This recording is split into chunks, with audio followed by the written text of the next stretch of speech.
Welcome friends. आज के video में हम देखेंगे कंपनी अकाउंट्स के परिचय पर आधारित टोटल 40 प्रश्न। यह सेट नंबर 4 है। इससे पहले हमारे द्वारा सेट नंबर 3 तक अपलोड किया जा चुका है और उन प्रश्नों से आपके एग्जाम में प्रश्न पूछे जा सकते हैं, इसलिए उन वीडियो को आप जरूर एग्जाम में देख कर जाएं। तो चलिए मैं इस वीडियो को शुरू करता हूं।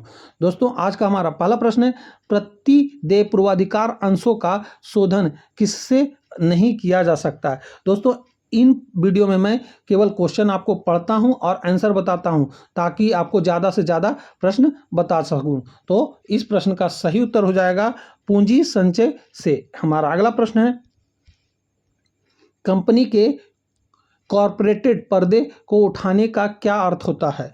तो इसका अर्थ होता है कंपनी और उसके सदस्यों के बीच अंतर को नज़रअंदाज करना। हमारा अगला प्रश्न है, जब कंपनी अपने पूर्वाधिकार अंशों का शोधन लाभ में से करती है तो उसे एक राशि डैश खाते में हस्तांतरित करनी होती है।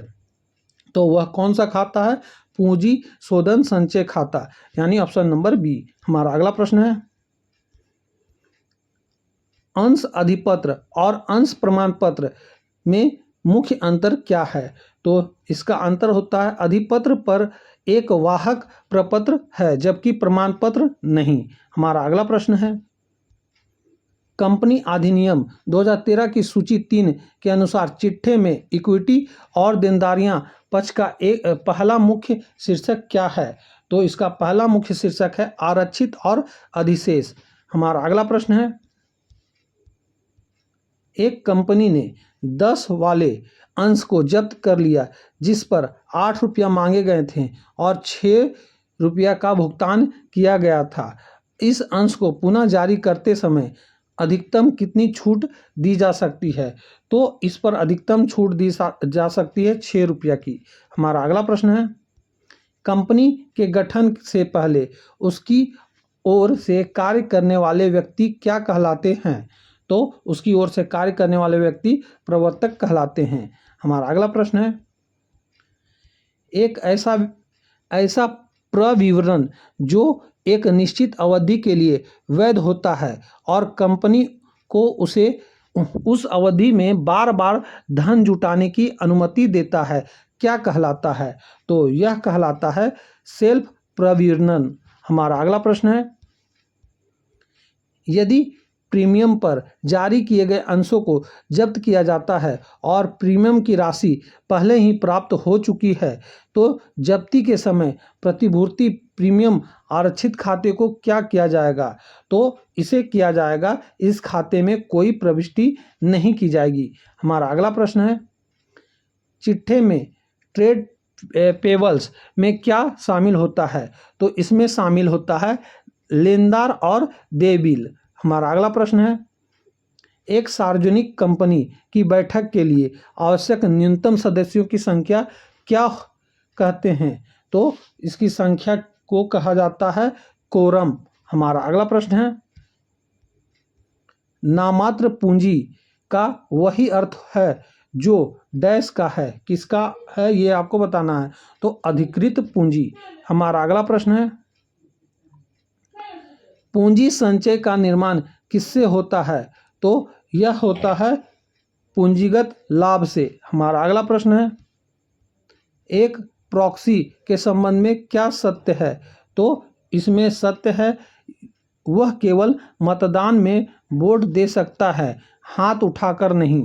हमारा अगला प्रश्न है, ESOP के तहत अंशों के बाजार मूल्य और कर्मचारी को दिए गए मूल्य के बीच के अंतर को क्या माना जाता है।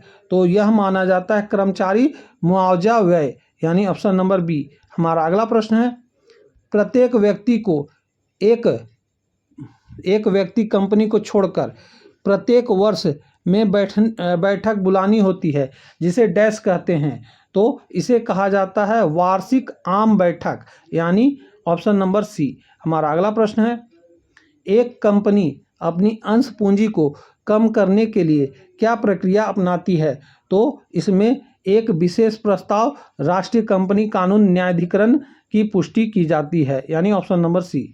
हमारा अगला प्रश्न है, कंपनी के वित्तीय विवरण का वह हिस्सा जो एक अवधि के दौरान इक्विटी के सभी घटकों में हुए परिवर्तन का मिलान करता है क्या कहलाता है? तो यह कहलाता है इक्विटी में परिवर्तन का विवरण।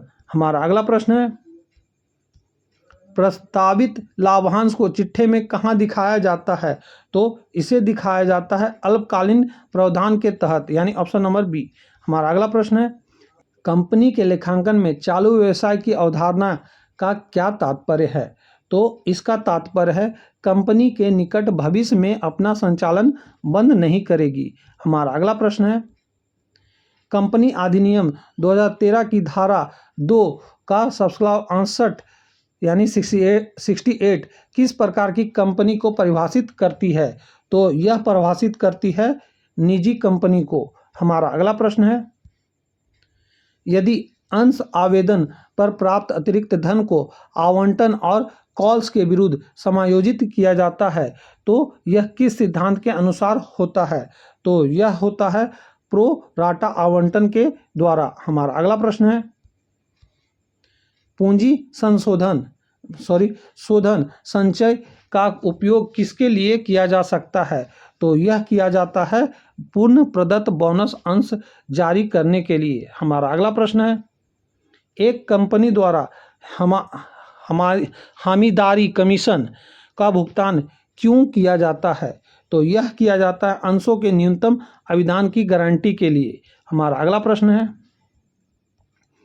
चिट्ठे के संपत्ति पक्ष का पहला मुख्य शीर्षक क्या है?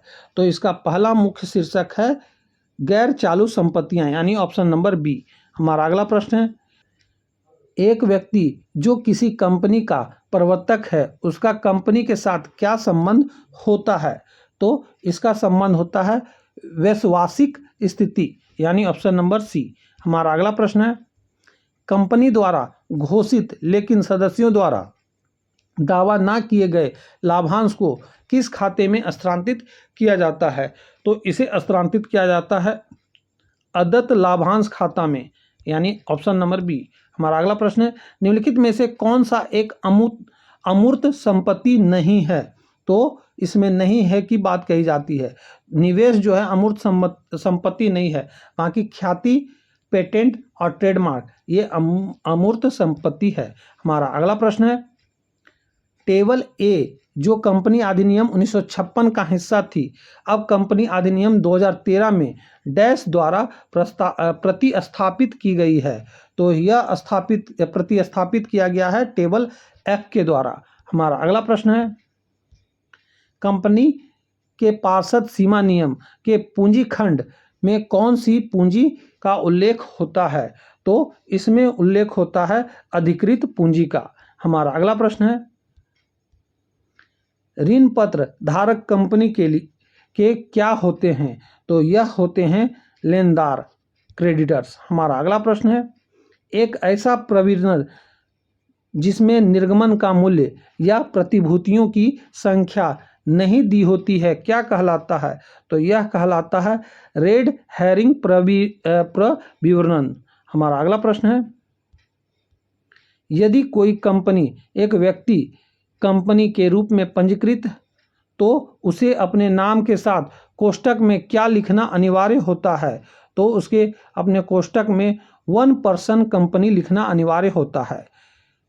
अगला प्रश्न है, स्वेट इक्विटी अंश जारी करने के लिए कंपनी को डैश पारित करना होता है? तो इसमें पारित करना होता है विशेष प्रस्ताव, यानी ऑप्शन नंबर बी। हमारा अगला प्रश्न है, बैलेंस शीट में कैश और कैश इक्विवेलेंट्स में क्या शामिल नहीं है? तो इसमें शामिल नहीं है 1 वर्ष में परिपक्वता वाला सावधि जमा, यानी कि fix deposit with 1 year maturity. हमारा अगला प्रश्न है, कंपनी के पंजीयक के पास दाखिल किया जाने वाला कौन सा दस्तावेज कंपनी के संविधान के रूप में कार्य करता है? तो यह करता है पार्षद सीमा नियम और पार्षद अंतर नियम। हमारा अगला प्रश्न है, अंशों के समर्पण और अंशों के जब्तीकरण का अंतिम परिणाम क्या होता है? तो इसका अंतिम परिणाम होता है समर्पण स्वैच्छिक है जबकि जब्ती अनिवार्य है। हमारा अगला प्रश्न है, अंशों के निर्गमन पर प्राप्त प्रीमियम का उपयोग किसके लिए नहीं किया जा सकता है? तो यह नहीं किया जा सकता है समान व्यापारिक हानियों को अपलिखित करने के लिए। हमारा अगला प्रश्न है, चिट्ठे के तारीख को अग्रिम में प्राप्त आय को क्या माना जाता है? तो यह माना जाता है एक देनदारी। हमारा अगला प्रश्न है और इस वीडियो का आखिरी प्रश्न, कंपनी के पंजीकरण का निर्णायक प्रमाण क्या है? तो यह है निगमन का प्रमाण पत्र, यानी ऑप्शन नंबर बी। तो दोस्तों यहीं पे हमारा चौथा वीडियो भी इस सेट का समाप्त होता है, जो कि आपके टोटल 160 प्रश्न हो जाते हैं।